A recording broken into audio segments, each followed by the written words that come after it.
John chapter 4, verses 1 through 42. Okay. And so that's where we are. And Trevor, and I sent over the PowerPoint to you, so I don't know if you're able to display it or not, but we'll go ahead and we will keep going. So it's important to note, the key verse in this lesson. The key verse in this lesson, it says, now he had to go through Samaria, and it's John 4:4. And so, preparation, when we think about this, if you remember, when you used to prepare to go on a long trip, it used to include, right? It used to include a lot of things, like maps and atlases, right? You'd pull out different guidebooks and you do all kind of different things, okay? And you'd have all of those different things with there. And then sometimes you'd simply, because you want to get to the different places and different points, right? And then you get here, and then, sometimes you just really wanted to go from point A to point B. And then other times you want to take your time and enjoy yourself and take the scenic route and all right? And then once in a while, you may want to avoid a certain location, all right? But I just think back to those times, and you'd want to do that because we'd want to go through and we'd want to see you'd want to plan, because like I said, you'd whip out an atlas. I remember those big atlases, and they used to come out this time of year. A new atlas would come out, right? Because you'd be getting ready for summer travel or vacation travel, right? And you'd have an atlas of the United States, and it would have all the different maps and highways or whatever else, and you go through, and it's funny because when you go through, you have to drive. If you drive from one place, you'd be in Arkansas and you'd have to look at all the highways. You're driving through Arkansas, and then when you hit Tennessee or Mississippi, you'd flip to that one, and you'd have to make all those different stops and connections, right? And if what was interesting is if they sprung up a new highway on you that wasn't there based on your version of the atlas, right? You'd have to stop, maybe even buy a map. Well, then you'd have to stop and figure out where you were and go, all right, well, let's see. All right, I think we're right here on this, And it's funny because as you begin to travel, you begin to learn these different little tricks, right? Like you would learn that you would learn the different mile markers, and the fact that like exits, each exit number is like a mile marker in some cases, right? It would tell you based on, whether you're going north or south, east, west, if you're on the outskirts of the city of a location or whatever else, right? You would have all of those different things, right? And because of that, you would go to, because of that, you would have that, and you would go to the next piece. Go ahead to the third slide there, please. You would go through all of this. There you are, right there. Thank you. You go through all of this, and what would happen is because we'd have that, right? You just learn because you learn to read that atlas, and you learn all these different things. And if you got familiar with your route and how you were driving and where you were going or whatever else, all these different routes, right? And you would know that, hey, I'm if this is exit 104 and I'm traveling this way, I'm this many, I could be 100 miles from this particular border, right? Or I'm 100 miles in from the last border or whatever else, right? So you learn all these different things. But anyway, when you think about this, right, during this time, all right, okay, during this time that Jesus was traveling, okay, one day Jesus and the disciples decided they had to take this trip. And they wanted to leave Judea, where they had been staying, and they needed to get back to Galilee. And the only problem that they had was that those days, in order to travel between Judea and Galilee, okay, there was a region known as Samaria. And the Samaritans who lived in this region, they weren't on very good terms with the Jews. And we're going to talk about that here in this lesson. But there was this long history of hostility between the groups, okay? There was this ill feeling between the Jews and the Samaritans. So bad to the fact that Jewish travelers would go out of their way to not travel through Samaria. They would take the long way around. So think about this, all right? That's like us saying, all right, you know what? I need to get to Memphis, but in order to get to Memphis, you got to go through Little Rock. But because we don't, we got a problem with the people in Little Rock, we're going to take the long way around to get to Memphis, okay? We may drive all the way down, right? Drive all the way down to Texas to Louisiana and drive around through Mississippi to get to Memphis, or drive another. But whatever it is we're going to do, we're going to take the long way around to get to where it is that we needed to go because of this, because of where this was.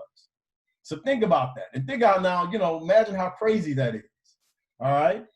But see, Jesus, obviously, right, he didn't look at this situation the same way. He actually thought of this. He was like, it really made no sense to him. And and his point was, look, we're going through Samaria. All right. That's what we're going to do.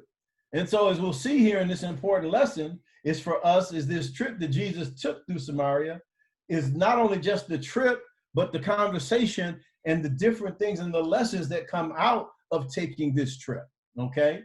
And the fact is, that and why not by not taking the long way around. Okay. So let's look next. So if you let's look at real quick. Next slide, please. Oh, okay. Well, obviously I think I sent the wrong PowerPoint to you. So don't worry about it. We'll stay right there. So this one, I've got it because I thought I had a map. I'll send the right one to you next week. I'm sorry about that. There's a map that I've got here that sort of shows Jesus' travel through Samaria. Okay. Because as you travel through Samaria with this, right, with this map, okay, what you have is when we do this, we end up having to go through this. You'll find that we'll have a situation where the Samaritans, you'll see where there's, like I said, there's Galilee to Judea, and they're coming through this. And you'll see, it goes through, and on the map, it sort of talks about as he travels through, through Galilee, and there's this sanctuary, this Mount Gerizim, right? And so during this period, these are the origins that was understood to be associated with the account of this conquest, right? This Assyrian conquest of Palestine, which recounts how they colonized this particular area, right? By settling it with people of this particular part of the world, okay? So the Samaritans, they were rejected by the Jews during this period, all right? And it speaks of them in some parts, in some parts, of the text. They've been described as no nation, okay, or the people of no nation, okay, or the foolish people that dwell in Shechem, right, okay, or the city of the senseless, right? They have all these, they've been described in a number of different ways, but the designation clarifies this is where the Jewish leadership, when they go through this. And so the Samaritans, what's really interesting, they all of this came about because of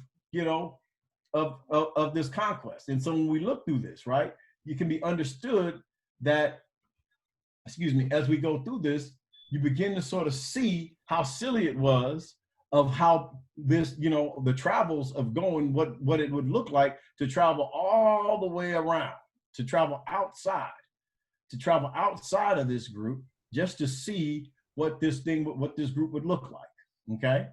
And so you begin, once you understand that, you also begin to understand that it's like, oh my, why would we do that? It becomes, it makes zero sense, okay? But anyway, so as we move on, the other thing is you sort of see this after you get through this northern kingdom, right?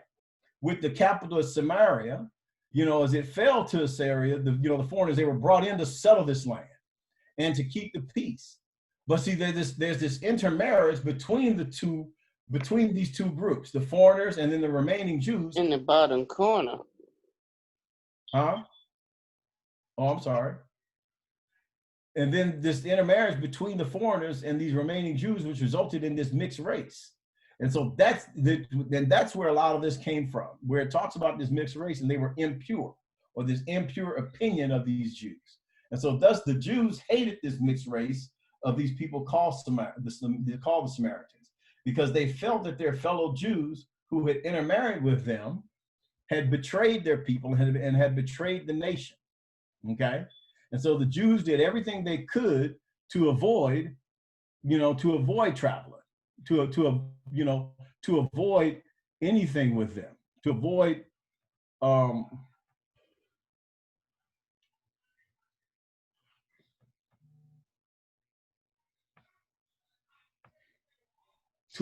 doing anything with them. Okay. And so that's sort of how it came about. All right. And so that's where we do this. But again, Jesus made this choice. He chose to travel through Samaria. Okay. And so here's where we'll begin. We'll pick up our text and all. And so if you would, let's go with me. Let's look at John chapter 4 and look at verses 1 through 5. John chapter 4, verses 1 through 5. Okay. John chapter 4, verses 1 through 5. Okay. All right. Does someone have it? Would someone want to read that for me? John chapter 4, verses 1 through 5. Now Jesus learned that the Pharisees had heard that he was gaining and baptizing more disciples than John, although in fact it was not Jesus who baptized, but his disciples. So he left Judea and went back once more to Galilee. Now he had to go through Samaria, so he came to a town in Samaria called Sychar, near the plot of ground Jacob had given to his son Joseph. Jacob's well was there, and Jesus tired. That should be through 5, right? Oh, yeah, sorry.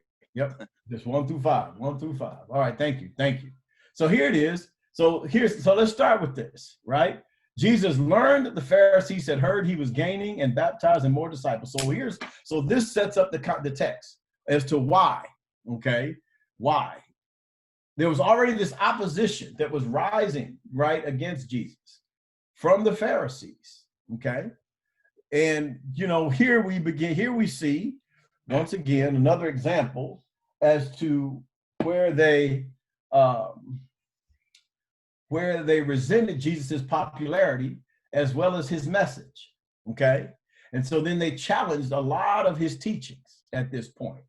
And so because Jesus was beginning his ministry and it wasn't yet time to confront the leaders openly, right? So as he went through this, okay, he left Jerusalem and he traveled northward and he traveled north to Galilee, all right?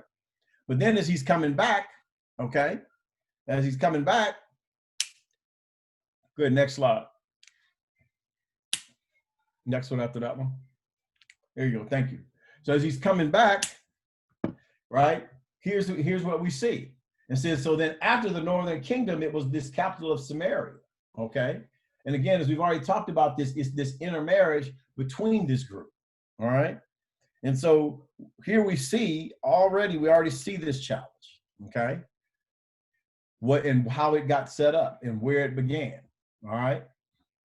So Jesus was where he was. So let's go ahead to the next slide, please. All right, pick up verses 6, 7, 8, and 9. Jacob's well was there, and Jesus, tired as he was from his journey, sat down by the well. It was about noon. When the Samaritan woman came to draw water, Jesus said to her, "Will you give me a drink?" His disciples had gone into the town to buy food. The Samaritan woman said to him, "You are a Jew, and I am a Samaritan woman. How can you ask me for a drink?" Or the Jews do not associate with Samaritans. So here we are, right? Here we are. Here's how this began. We know Jesus has to travel back. He's learned about the Pharisees, gaining ground, right? He leaves Judea to head back to Galilee. He makes the decision to travel to Samaria. He comes to this town, right? All right. He comes to this town near the plot of ground where Jacob had given to his son Joseph. Okay. And this is where Jacob's well was. And Jesus is tired. Okay. Now, now what's interesting about this? Okay, what do you notice? A couple things to think about. I noticed that Jesus broke the social norm as was normal for him to do, with asking the Samaritan woman for a drink. Yeah. He broke the social norm, right? Okay. He was tired from the journey. He needed some water. Mm-hmm. He was tired from the journey. That lets you know this wasn't like this is a long trip. And obviously, during these times when they were making these trips, I would venture to say I'm pretty sure they did these with Chevrolet. They chev and laid your left and your right foot. They were walking. This wasn't there was no there were no cars. There may have been an animal or two, but it wasn't like, they were walking, they were hiking it, they were hoofing it, right? Which is the other reason why I would venture to say they probably was like, I'm not taking that long way around. So go ahead. I'm sorry. Anyone else? Wasn't it also where it wasn't very common for them to speak to Samaritan women? Mm-hmm. So he was kind of showing in a way, he was showing not only courage, but how strong his faith was, knowing that he could get in trouble for it. And I think he was setting an example, as he always does, is it doesn't matter who they are or who you come across, you could always touch someone and plant a seed. Amen. Amen. So let's go to the next slide. So y'all have hit on it, right? I was having to say, from the text, you read, is the Jews that does not want to associate themselves with the Samaritans, or the Samaritans don't want to associate themselves with the Jews? Or is it mutual? So the question is it the Jews that didn't accept the Samaritans, or is it the Samaritans that didn't accept the Jews? Yeah. Or is it mutual? Yeah. I was understood that it was mutual. Yeah, it was mutual. It started, obviously it's my understanding it was mutual, but obviously from the Jews' point of view, they obviously felt this intermarriage, right, between the Jewish people that were there, between them and the Palestinians or Syrians or whatever the other race is or nationality is. And that's where this whole thing, this mixed race, where it started, and because they thought this, it's funny because you get into this is one of the times in the Bible when you begin to see this thing about where there's a lot of discussion about the pure race, right? And and all. And so it became very mutual. It's like, hey, you don't like me, I don't like you, but then, but now here's the thing. It ain't like the Samaritans, now I don't know of any other story, right, of where the Samaritans sort of had to travel anywhere, because obviously the Jews had to travel, people had to travel through Samaria to get from one end of the country to the other, right? So I don't know if anyone else, brothers, anyone else has anything to add. From what the text you just read, like, which is John 4, something on verse 9 sound like racist stuff to me. Like, as you read and it goes on, Jews will not use the same car and go as Samaritan uses. Mm-hmm. It's like, it's a form in America, like the white, those days, slavery time, the whites don't use what's there. Yeah, you don't drink the same water fountain. You don't use the same bathroom. You don't sit at the same counter. Yeah, that's exactly right. That's exactly how this was set up, or how it started, right? This is exactly how this began. That's exactly how this was started. Great, great analogy, right? But this is where this is. This is again where Jesus broke all the rules. The first thing is he's sitting at a well in Samaria. All right. So let's start with that. and he's sitting at a well in Samaria at 12 noon. Okay, it's 12 noon. So if you think about this, right? You know, it was about noon. All right. So it isn't like he's sitting there late in the evening, or you know, it had been a long trip. It's high noon. It's in the middle of the day. All right. So there he is. He's been walking since early that morning. It's noon. It's the 6th hour, right? It was hot, and so he's sitting there. So it isn't like it's hidden. Yes, Sister Mary. I just want to go back to where people were saying that it was mutual, and I don't see that it was mutual. I think she asked him. She said, the woman said unto him, "How is it thou being a Jew ask of me?" Which is a woman of Samaria, for the Jews have no dealings with the Samaritans. So I don't see it was a mutual thing. It's kind of like Gunk was talking about black and white. We're not necessarily against them or not think that we're better, but they sometimes, not all, but I'm just speaking in general, think that they're better. So here is the Jews who think that they're better. I don't see here where it says that it was an equal thing. So it may have been, because it's kind of like, do unto others, they do unto you. Maybe that may be a mutual thing, but I don't see reading here where it says it was a mutual thing.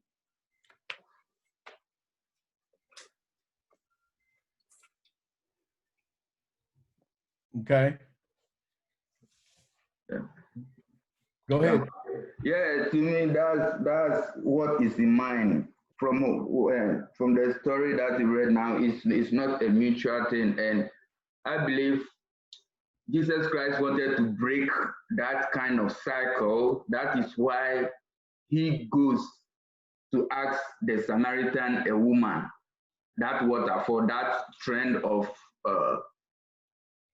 hatred to be broken.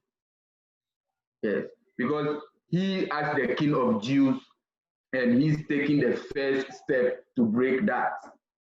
So it can be something on not to break that trend of hatred. Yeah, I believe that's what happened. And I don't know if anybody have any different idea of that. So let's talk. So here we are. This in the context of this story. But there are other stories with around about the Samaritans, correct? Well, we have the story about the Good Samaritan. Mm-hmm. The one story that I know. Yeah, there are some other stories. That's what I was thinking, Steve. Mm-hmm. Yeah. Okay. And why is that story of the Good Samaritan relevant and so important? Well, with the because they were disliked, and they were showing that they had compassion. They didn't care who the person was, that they had compassion. And I kind of agree with Gunky on this, that Jesus was showing that he was the leader, and he was going to show that there's no difference between people. And because and the story of the Good Samaritan, I think that he showed compassion. He said, his heart was, it doesn't matter who you are. If you need help, I'm going to give that help. Yes, Sister Williams, that's what I meant. That's what I was trying to get at. So I appreciate that. I don't really know much about the relationship between Jews and Samaritans. That's why I was asking. But I knew there was some kind of, I know as far as their beliefs, they're on two different scales. And Jesus is trying to bring them together, saying, hey, there's only one, there should only be one type of Christian. There should only be one type of person. Why is there? And it relates back to what Sister Williams was saying today. There is a difference between different races and the way people treat each other, but we have to all go back to what the real meaning is, especially with the Samaritan and some of the points that Jesus is pointing out is it doesn't matter who you are or where you came from. We're all God's children, and we need to display that as far as being a Christian. Mm-hmm. I'll say something. I'll turn the mic on.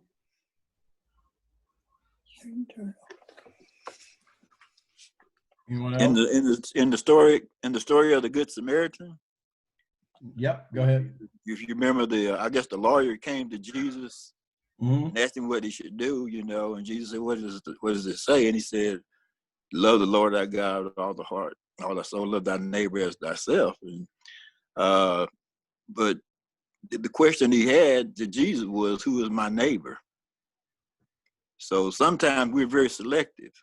We're selective about who we gonna associate or interact with, And so he's asking Jesus about what the law is really saying about the neighbor. So he's saying he's done everything, but then he's like, but who is my neighbor? He's trying to find some wiggle room. So then Jesus tells the story about the Good Samaritan, about the man that fell among thieves, and how the Levite and the priest came by and went by. But when the Samaritan came by, he stopped and helped the guy. So Jesus asked, who was the neighbor to the man? So it's about whether you were a Jew or whether you were a Samaritan, who do you see as your neighbor? Who do you see as your brother? Remember, here's the other thing I want us to understand. Think about this. This isn't written from the Samaritan point of view. This is written from a Jewish point of view. Look at the lens that this is coming from. Okay? When I look at this and when I think about this. All right? Because when you begin to think about this, right? If you look at this, okay, while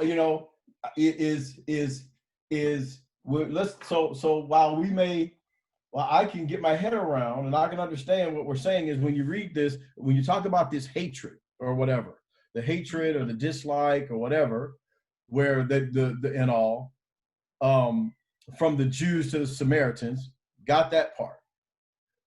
But the association, they still did not associate with each other. Okay? And think of it this way. If I'm a Samaritan and if I know you don't like me or you don't deal with me, then I'm not associating with you either. And so therefore, it's mutual. It's not a sense of, we're not talking about it's just the hatred. We're talking this whole relationship, this whole interaction, right? Because even if you think about what she said, right? How can you ask me for a drink? She's surprised about that. All right.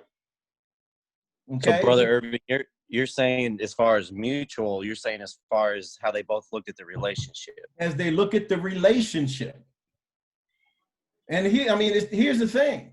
We don't have to go very far to understand how this relationship, to understand human behavior and how this relationship and understand how these relationships interact and how they play out.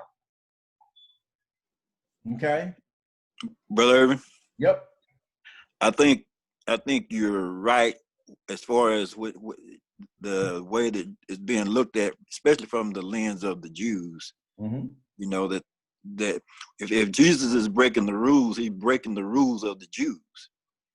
And so that's about, they really need to see. That's right. Yeah, this ain't a Samaritan rule. This is not a Samaritan rule, right? Let's play that out. Okay? It is like the Samaritan said, hey, we don't associate with, it's the Jews set this up. So you think about this. All right. And so we have to understand how this relationship and all. I mean, think about it. So and it's no, and it was really, it was really no different than during the times, if you think about coming through Jim Crow, right? Coming through the civil rights movement or whatever else. There are times where folks are like, yep, I'm not going over there. Yep, nope, man, what do you mean you're gonna go do this? Man, what do you mean you're gonna, nope, Now, it doesn't mean that it may or may, doesn't necessarily mean that a collective, we may or may not have had the same amount of hatred or whatever else in our heart. but how we interacted and how things played out and how we dealt with each other was the same. And it was based upon the norms of the power of the group that had the greatest amount of power at the time. Okay. And so I think this is why I want us to understand. Okay. And now this is also why this is important, because as Jesus is doing this, he's sitting at a well, high noon. He's talking to a woman in public. All right. Because again, this is Jesus, and Jesus is being a Jew, right? All right. He's breaking all of these different rules. Okay. Because one, no self-respecting Jew is going to be one sitting out in high noon, talking to a woman and asking this Samaritan woman for a drink. All right. And then it's even more fascinating when you begin to understand the woman's background, which we'll talk about later. All right. But I think it's important for us to understand as he's sitting here, right? You know, all of this, and again, he's having this conversation. Okay. The question seems simple enough that he's asking this, but he's doing this. He's sitting there. He is not just done by, and here's the thing, this is, what folks are saying, no good Jew, no self whatever Jew or whatever, self-respecting Jew would do this. Okay. And again, who's making that up? That's from that lens. And I think that part's important for us to understand as we begin to work through this. So I am sorry we are 4 minutes over, but again, it's good, always a good discussion as we've got this thing kicked off. But we will pick up from here talking about this, because I think this is a great lesson, another lesson that becomes very, that is just as relevant today as it was, as the time that it was written. So where we're at. So does anyone desire prayer or anything at this time?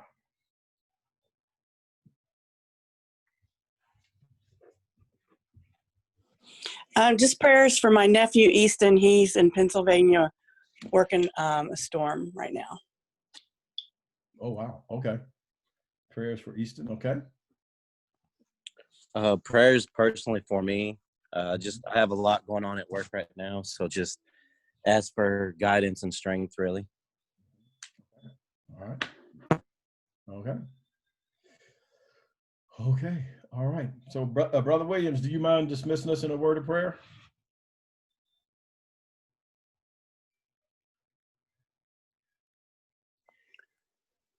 Let us pray together. Heavenly Father, again, we are come to you as our thanking you for being our Father, and thank you for watching over us, and thank you for protecting us, and thank you for always loving us. We thank you for another day that we just pray, God, we use this day all to your glory. We pray for the things that are going on in our world today, and with the disease and the other tension. But we just pray, God, that we would look to you, because you are always the answer to no matter what goes on in the world today. We just pray that we would trust you, and knowing that injustice will come when you bring it to an end. Help us to always realize we're your children, and we always have to love and to do right by all mankind. Pray for those who ask for prayers, prayer Wendy and the other person who asked for requests for prayer. Ask you to be with them and strengthen them. And God, we pray for those who did not ask for prayer. Because God, this is a time we all need prayer. We all need you. And we pray for those who have lost loved ones. Pray for those who are ill, regardless of what caused the illness. We pray for Cone Street, God, that according to your will, we'll be able to assemble But while we are waiting for that, let us continue to have that love and let that brotherly love continue among us. Let us always be concerned about one another. And God, as we close this prayer, we just pray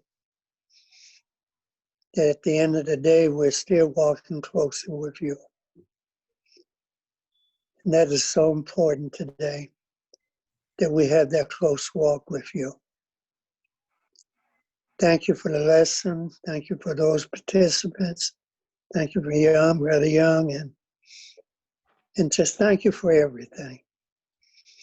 As I said this morning, there's just so much to thank you for, but I do thank you.